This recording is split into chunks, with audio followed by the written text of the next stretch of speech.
Hi friends, ఈరోజు మనము June 7కు సంబంధించి న్యూస్ పేపర్లో వచ్చిన కరెంట్ అఫైర్స్కు సంబంధించిన బిట్స్ను అయితే చూద్దాము. మొదటి ప్రశ్న, క్రిటికల్ మినరల్ ప్రాసెసింగ్ సదస్సు ఎక్కడ జరిగింది?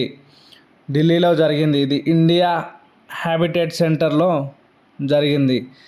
దీనికి అతిథిగా కేంద్ర బొగ్గు గనుల శాఖ మంత్రి జి కిషన్ రెడ్డి హాజరు కావడం జరిగింది. రెండవ ప్రశ్న, నేషనల్ క్రిటికల్ మినరల్ మిషన్ను ఎప్పుడు ప్రారంభించారు?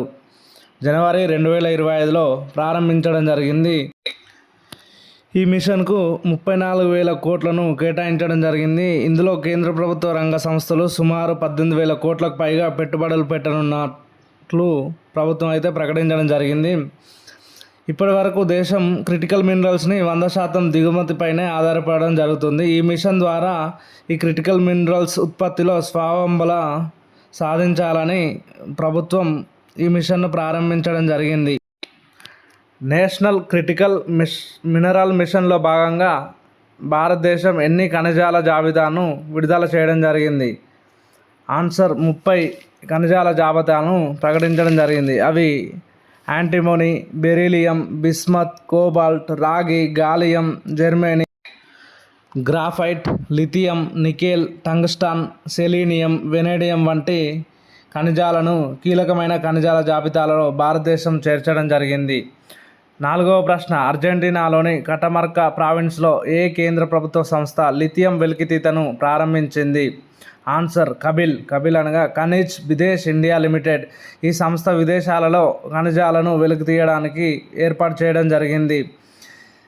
ఈ సంస్థ అర్జెంటీనాలో సుమారు 15,000 హెక్టార్లలో లిథియం ఖనిజాన్ని వెలికి తీయడం ప్రారంభించడం జరిగింది. ఐదవ ప్రశ్న, భారతదేశంలో ఖనిజాల అన్వేషణలను చేపడుతున్న సంస్థ ఏది? Answer, geological survey of India. ఈ సంస్థ దేశంలో గత 3 సంవత్సరాలలో 445కు పైగా క్రిటికల్ మినరల్ అన్వేషణ ప్రాజెక్టులను చేపట్టడం జరిగింది. ఆరవ ప్రశ్న, G7 శిఖరాగ్ర సదస్సు జూన్ 15 నుంచి 17 వరకు ఏ దేశంలో జరగనుంది? కెనడాలో జరగనుంది. కెనడాలోని కననాస్కిస్ అనే పట్టణంలో ఈ సదస్సు జరగనుంది. ఈ సదస్సుకు 7 దేశాలు హాజరు కానున్నాయి. దాంతోపాటు ఆస్ట్రేలియా, బ్రెజిల్, ఇండియా దేశాలకు సంబంధించిన ప్రధానమంత్రులు, అధ్యక్షులు కూడా ఈ సదస్సుకు హాజరు కానున్నారు. కెనడా ప్రధాని అయినటువంటి మార్క్ కార్నీ భారత ప్రధాని మోడీని ప్రత్యేకంగా ఈ సదస్సుకు ఆహ్వానించడం జరిగింది. ఏడవ ప్రశ్న, బాక్స్వాహా అడవులు ఏ రాష్ట్రంలో ఉన్నాయి? ఆన్సర్, మధ్యప్రదేశ్. ఈ బాక్స్వాహా అడవులలో సుమారు 6,000 కేజీలకు పైగా వజ్రాల నిక్షేపాలు ఉన్నట్లు బ్రిటిష్ ఆస్ట్రేలియన్ కంపెనీ అయినటువంటి రియో టింటో 20 సంవత్సరాల క్రితం తన సర్వేలో ఈ విషయాలను వెల్లడించడం జరిగింది. అయితే తవ్వకాలలో వివాదాలు తలెత్తడంతో ఈ డైమండ్ మైనింగ్పై మధ్యప్రదేశ్ హైకోర్టు అయితే స్టేను విధించడం జరిగింది. ప్రస్తుతం స్టే ఉంది వీటిపై.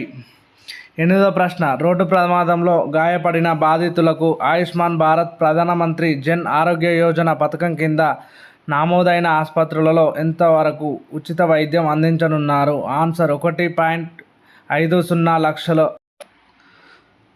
వరకు ఉచిత వైద్యం అందించడానికి కేంద్ర ప్రభుత్వం మార్గదర్శకాలను జారీ చేయడం జరిగింది.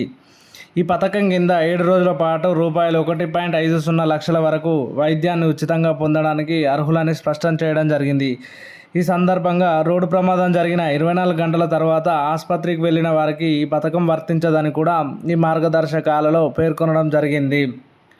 9వ ప్రశ్న, భారతదేశంలో శాటిలైట్ ఆధారిత ఇంటర్నెట్ సేవలు అందించేందుకు అమెరికాకు చెందిన ఏ కంపెనీకి టెలికాం విభాగం లైసెన్సును జారీ చేసింది? Answer, Starlink. ఇది ఎలన్ మస్క్కు చెందిన సంస్థ. భారతదేశంలో శాటిలైట్ ఇంటర్నెట్ సేవలను వాణిజ్య పద్ధతిలో నిర్వహించేందుకు లైసెన్స్ పొందిన 3వ సంస్థగా ఈ స్టార్లింక్ నిలవడం జరిగింది. గతంలో సునీల్ మిత్తల్కు చెందిన యూటెల్శాట్, వన్వెబ్, ముఖేష్ అంబానీకి చెందిన జియో శాటిలైట్ కమ్యూనికేషన్లకు డిపార్ట్మెంట్ ఆఫ్ టెలికాం ఈ సేవల కోసం అయితే లైసెన్స్ను జారీ చేయడం జరిగింది. ఈ శాటిలైట్ ఇంటర్నెట్ సేవలను అందించడానికి అమెజాన్కి చెందిన కూపర్ అనే సంస్థ కూడా లైసెన్స్కు దరఖాస్తు చేసుకోవడం జరిగింది. కానీ ఇప్పటి వరకు దానికి అనుమతులను అయితే జారీ చేయలేదు. 10వ ప్రశ్న, తమిళ నటుడు కమల్ హాసన్ యొక్క రాజకీయ పార్టీ పేరేంటి? ఆన్సర్ మక్కల్ నీతి మయ్యం.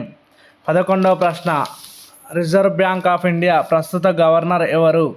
ఆన్సర్ సంజయ్ మల్హోత్రా.